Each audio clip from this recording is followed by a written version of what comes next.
Good afternoon from New York City and Toronto. My name is Christine Leong, and I serve as the Director of Experience Design for Academy for Christian Thought. Today, Dr. Ron Chung will be introducing the history of heaven and hell, how they were received over the years, and what it means for Christians today, if anyone were to ask. This lecture is 30 minutes long, and it will be recorded and posted on social media. So Dr. Chung, take it away. The floor is yours. Hi, welcome to Heaven and Hell. We're not really in heaven or hell. We're going to talk about the history, how it came about, the transitions being made, but we're going to look at it from motifs of four time zones. Ancient Jews, Greeks, what Jesus taught, and then what later Christians taught. Now, in the context of this, people might ask, what about after Jesus? What about the other writers? Well, that will be part of a full seminar we might be doing towards the end of the year. So this is more a primer, and this will give you just a glimpse of what some of the major thinkers thought about. Now, after Jesus, of course, being the primary person in the New Testament, there were other writers, primarily Paul and John in the book of Revelation, and Paul in his other letters. We started having adaptations to what they were taught. In any case, so let's start with the ancient Jews, about 1400 BC following, right? At this stage, Christine will give you the infographics so that you can follow through in the lecture. So the infographics will show you that as we look at the body and soul, we're looking at the body and soul as among the ancient Jews, they were attached together. They cannot live separately and they cannot exist separately. So when the soul is gone, the body is gone. When the body is dead, the soul is also gone. Partly because when Adam was created, God breathed the breath, the nephesh, into the body, and the body began to live. So soul is an animating characteristic. The Greeks, Jesus, and the later Christians had a different idea, where soul is the conscious being that can exist independently of the body. So for the Greeks, for Jesus, and later Christians, after the body dies, the soul continues to live. Now, obviously, there was a question raised, especially when the modern sciences came about and people started asking questions in philosophy. How many souls are there? Are the number of souls unlimited, or the number of souls fixed? Because the population of the earth changes, it grows. So for example, today, we have 8 billion humans alive today. And the National Geographic has done a study. The estimate of the number of human people who have ever lived from the very beginning of humans as modern humans, about 300,000 years ago, is about 72 to 80 billion people who have ever lived. Now, by that count, there should be about 88 billion souls so far. And every baby born today will add another soul to the equation. So you can follow the argument mathematically. There was an issue. Are the number of souls fixed, or the number of souls will continue? That was a question that wasn't raised at the time of the Greeks and Jesus and later Christians. But by the time of the Enlightenment, 18th century, 19th century, these questions became very serious questions to ask. Are the souls fixed, or are the souls recycled? Now, for example, if you are in the Buddhist world or the Hindu world, you have a different idea of what the soul does. But in this context, today, we've inherited this idea of the soul, and we have to ask these very serious questions to ourselves. How do we understand the Christian teaching in this? Now, before we go further on this issue of body and soul, I want to go right next to the death and afterlife motif. The death and afterlife was very important because these two ideas, soul and afterlife, began to be debated among the Christians. Some people believe that the afterlife came about immediately after death, and some believe it comes about later through a period called purgatory that was developed much later in the Middle Ages. Some people will say, well, it's not important, so I'm not going to talk about it. But of course, in apologetics, which is explaining what you believe, it becomes very important, because if you tell someone, join my faith, and someone asks you, but if I join your faith and I die tomorrow, am I going to be with the Lord immediately, or will I be with the Lord only later? These are relevant questions they need to ask. There are people who said, my husband or my loved one or my son or daughter died 5 years ago. Are they now waiting for me in heaven, or are they waiting somewhere else, or are they already there waiting for me? So time became an important issue. But in the death and afterlife motif, the Jews as far as they were concerned, the ancient Jews, we're talking about 400, 1400 BC on. You might ask, why that particular date? Well, that's the best guess date we have of Moses, in Moses' time. So we normally look at Moses as a very critical date for us to date the idea of ancient Hebrew thought. The final and permanent demise of the body and soul is very crucial among the ancient Jews, so that when someone dies, for them, it's over. Everything is over. So life is really important here.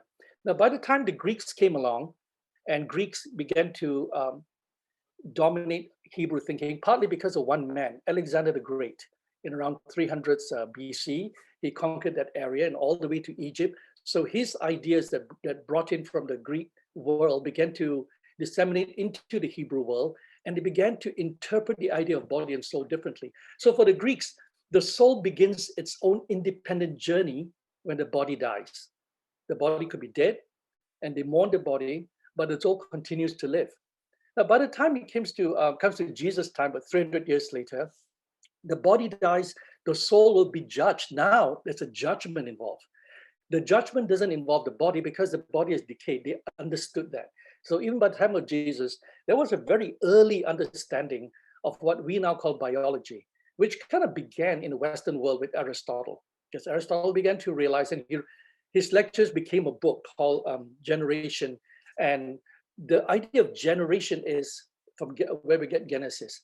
Genesis, sometimes we call it, where you have a person coming to be, and then the other word in the title is corruption. So generation and corruption. Corruption is when you die, you demise. The Greeks began to say and think about it, and Jesus adopted the idea that the soul lives on. But now there's the idea of the saved and the unsaved.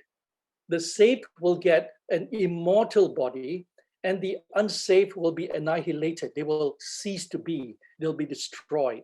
Now, at this stage, many of you who have read the New Testament will ask questions, but doesn't the New Testament say something else?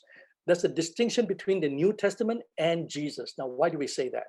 Because what Jesus said is only part of the New Testament, 4 books of the 27 that made up the entire New Testament. So we have to be very careful about making statements like the Bible says, because there is no such thing as the Bible with one voice.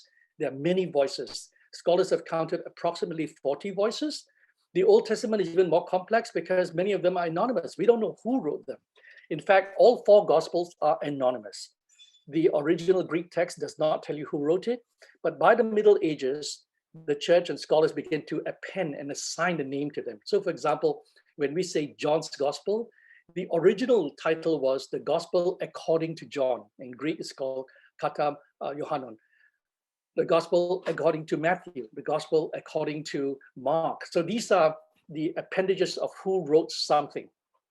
Now, in the context of this, if we stick strictly to Jesus alone, we will see that he made no mention of anything to do with an everlasting suffering, a torment, but rather that you will die permanently, annihilation.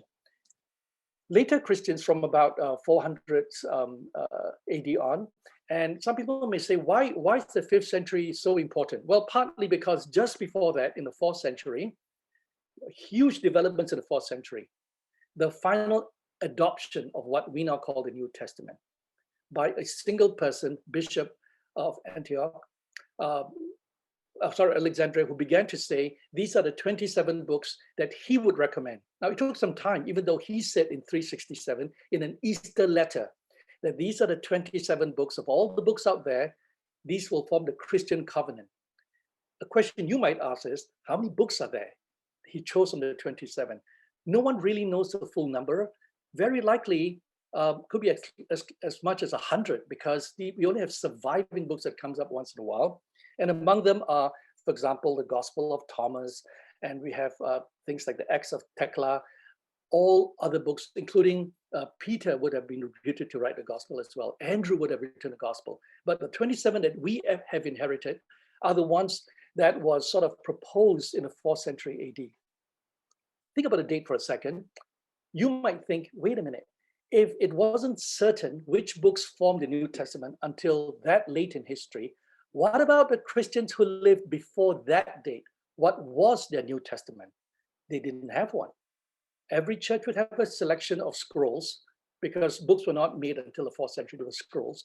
So every church will have certain writings that they either found or Paul wrote to them, or some other people found a copy and they said, that's going to be our church writing.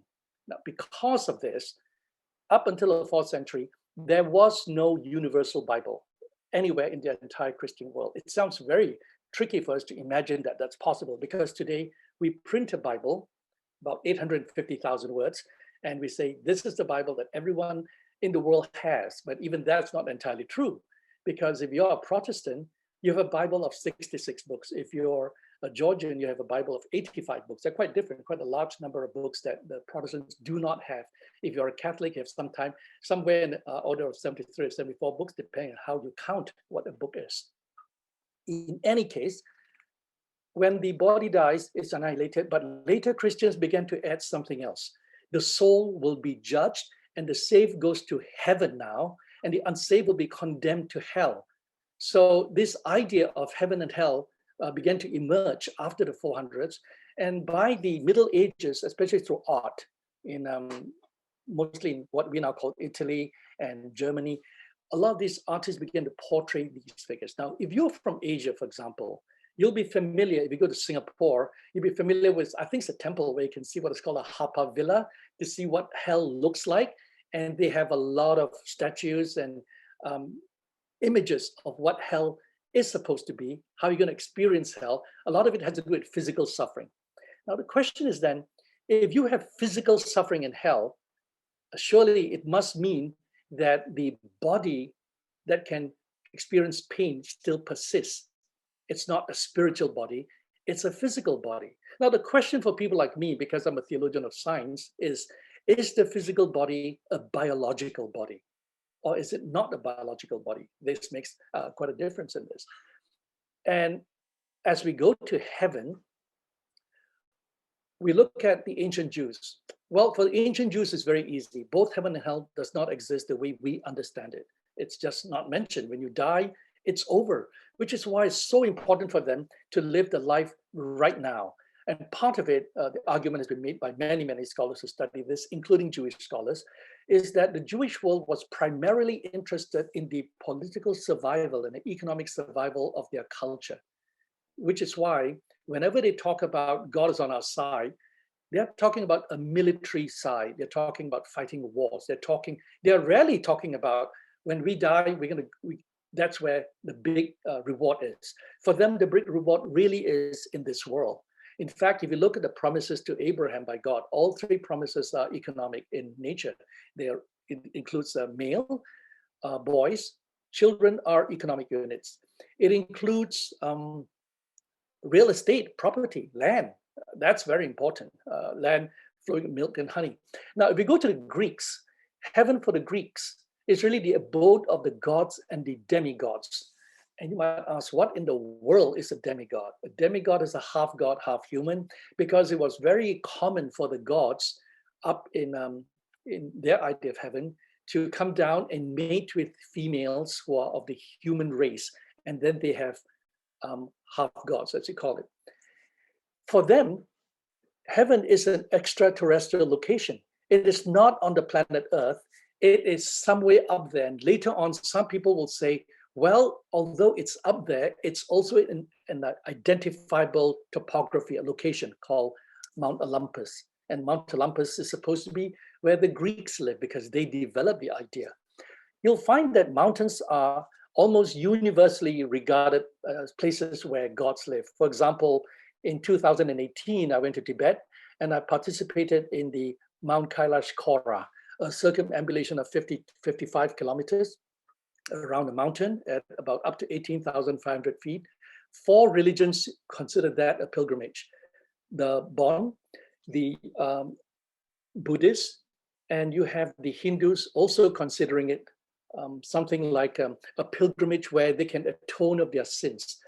In the context of this, then, we have the notion that the earth is one part of creation, but there's another part of creation that is above the earth, but very often it is connected to the earth at some level. You'll find mountains in most places where they will say that's where they live. So for example, the Hindus will regard Mount Kailash as the abode of the Lord Shiva. The Tibetans, they have a hybrid idea of Buddhism and their religion, and they regard it as the place where the white Tara lives. A white Tara is a female goddess, and this female goddess is the mother goddess of all the Tibetans. So that's where she lives. But in these mountains, you also have dark spirits. So for example, in the Tibetan world, you have got the Lord Maya, who is a lord of death and all the negative stuff. So they have a fight in between. As far as Jesus is concerned, heaven is actually on earth. So this is quite striking and difficult to imagine because I'm a third generation Christian. I've always imagined that heaven was up there somewhere, or at least in a place where we cannot imagine humans actually living. But when they began to study what the gospel said about Jesus Christ, it's interesting. It's talking about a new earth populated with immortal bodies of the saved and of angels. So the Jesus idea of heaven is a terrestrial location as opposed to an extraterrestrial location. Jesus' idea of the new earth is that there'll be a renewal. Now, from the point of view of what we now know in modern science, we ask a lot of questions. And at this stage, you might say, listen, I'm a Christian or I'm a religious person. What do I care about modern science?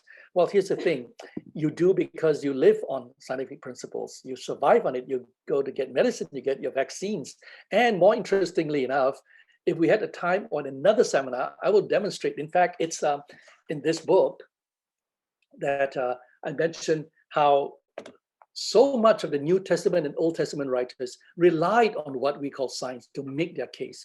Every time a preacher talks about a miracle, he's assuming you understand the science of nature, so that a miracle is something that is different from natural stuff. That's how you understand, which means if you don't really understand basic science of the world, it's hard to understand what a miracle actually is. In terms of the idea of Jesus and angels, the question began to ask is, how do we get out of a biological body system? Our biology of the body is based on what is called carbon chemistry. Carbon is the linchpin of what makes living things live. Sometimes in chemistry, it's called organic chemistry. Some of you who know some chemistry will recognize this. So in the world of science and theology, we ask these sort of questions. How do we understand this? Oh, I just see Richard Bird. I didn't see you there for a second. Hi, Richard, from London. So here we are. We're looking at how the population of the earth in the heaven that Jesus talks about is possible when there have been 80 billion humans who have lived and died since the beginning of Homo sapiens sapiens. So that is something to struggle with. But by the time of the later Christians from the 400s AD on, it became a non-terrestrial state of being. Heaven was not necessarily on earth. In fact, for the most part, the ones that we've inherited today, heaven is not right here. There's a sense of this place is corrupted. It will no longer be around after a while. We are messing it up. So later Christians think of heaven as life everlasting in the presence of God for the saved after the earth is annihilated. That's the one we have today. So today, for most Christians, if you ask, what is heaven to you? When you die and someone says, my mother or father or I will be in heaven, what do they mean by that? The current thinking is, it means we will not die again, we'll live everlastingly. We will live in the presence of God because we are saved. Now, what about those who are unsaved? We'll come to that in a second. The awkward term we use is, well, they're in hell, even though we don't talk about it in polite company. That is the whole point of what heaven is. Heaven is not hell. If we look at ancient Greeks again, ancient Jews again, and we say, what do they think about hell? It's very simple. The ancient Jews, really going far back, there was no discussion of hell. And sometimes when the words are translated into the English language in our modern Bible as hell, it's not really hell, it's Sheol. And Sheol is not the same thing as what we modern Christians think about as hell. It's a very murky place. It's a very shadowy place. There's a lot of uncertainty. Now, one of the things you will know about reading the Bible, and here I want to mention a friend of mine who retired from Oxford University, I think it's 2014, John Barton. 2 years ago, he published a very, very important book on the story of the Bible, the history of the Bible. Now, he's also an Anglican priest, so he's a confessional Christian.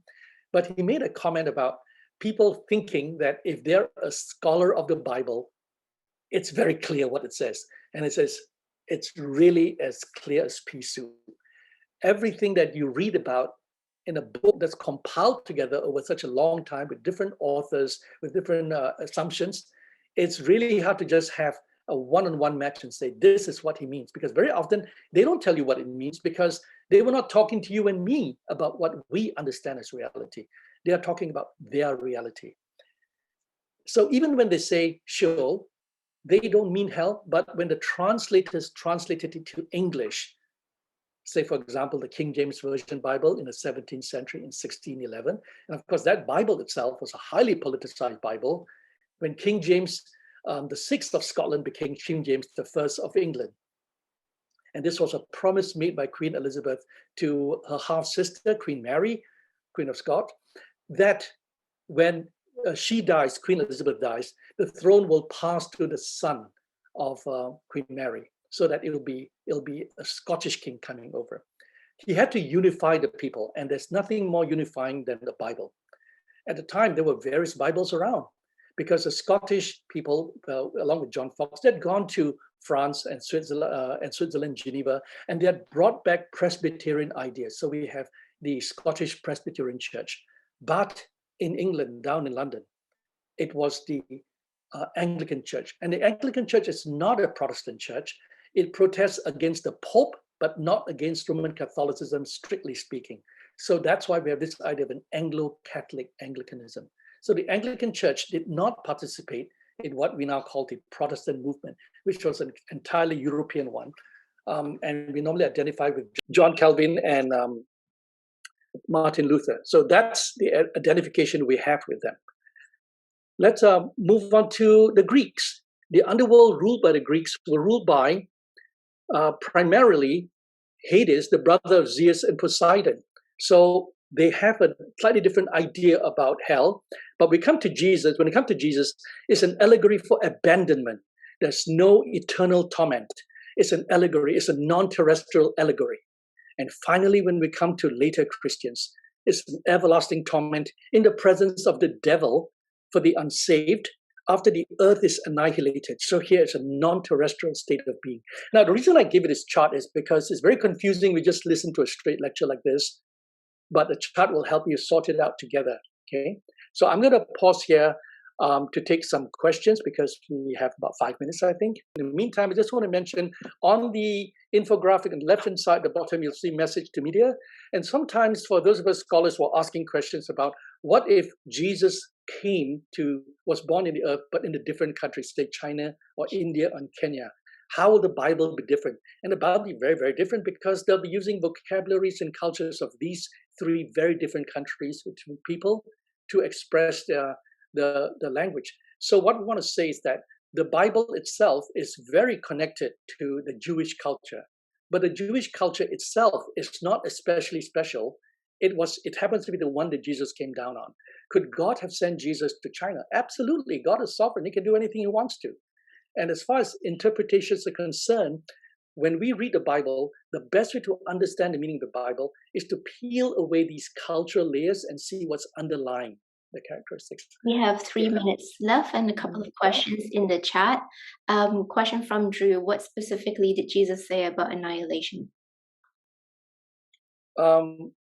Well, boy, I will have to bring the text up. We don't have a lot of time. Matthew 25 is especially the one when we ask about what is eternal, and we hear the word eternal flames. The eternal part is not the death; it's the flames. It's the flames are always burning. When a person dies, he dies forever. There's no discussion about, and he will suffer forever. The suffering forever came after Jesus, and it wasn't because Jesus said, you will suffer forever. And that's an interesting thing that New Testament scholars realized some time ago. As far back as I think 300 years ago, they began to break away what Jesus said, what Paul said, what John said, what Peter said, and they're not identical. So there's a movement, a trajectory of changing into getting the torment into everlasting torment. Christopher Ong, I think. Isn't there a parable in Luke about a rich brother being tormented, presumably in hell? Yes, and that's why it's called a parable, because parables by definition are not history. Parables are morality tales. And so if you ask, did Jesus mean to say there was a place where people will suffer forever? There is no place to say that. For example, I'll give you an idea of a parable, the great pearl. There's no such pearl called a great pearl, but it is a parable to tell you a greater story. Liz asked a question, spirits equal souls, are they the same thing? Very good question. Probably not. And I say probably because there's no consensus on this. Some people say there's a body, the spirit, and soul. Others say the soul and spirit is the same. For the purpose of our discussion here, we discuss it as if it's the same, spirit and soul. Okay, because spirit simply means something that has no extension, doesn't have weight, it doesn't take up volume. I think that's all the time we have today. The Zoom will be ending soon. But as I mentioned earlier, this recording will be made available on social media. So thank you so much for coming to join us today.